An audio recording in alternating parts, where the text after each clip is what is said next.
आज मैं इश्क ज़े नसीब ड्रामा में काम करने वाले अदाकारों और उनके रियल पार्टनर्स पे वीडियो बना रहा हूँ। समी खान।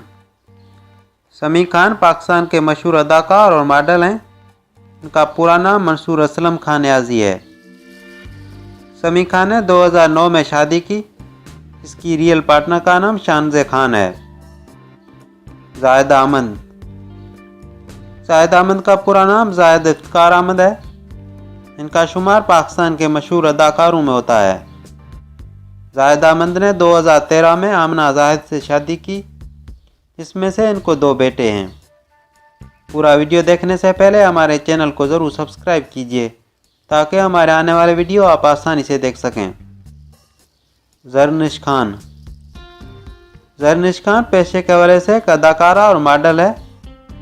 उन्होंने 17 साल की उम्र में शादी की। उसके बाद ये अपने शौहर के साथ दुबई चली गईं। लेकिन कुछ अरसे बाद 2014 में पाकिस्तान वापस आकर अब मोहब्बत नहीं होगी ड्रामे से अपने कैरियर शुरू किया। सोनिया हुसैन। सोनिया हुसैन पाकिस्तानी फिल्मों और ड्रामों की मशहूर अदाकारा है। इन्होंने 2014 में वासिफ मोहम्मद से शादी की। लेकिन कुछ अर्सा पहले सोनिया हुसैन ने बताया कि उनका ताल्लुक वासिफ मोहम्मद से ख़त्म हो चुका है। अगर आपको ये हमारा वीडियो पसंद आया तो लाइक और शेयर ज़रूर कीजिएगा। अगर आप अपनी किसी पसंदीदा ड्रामा में काम करने वाले अदाकारों के रियल पार्टनर्स के बारे में जानना चाहते हैं तो कमेंट में ज़रूर मेंशन कीजिए।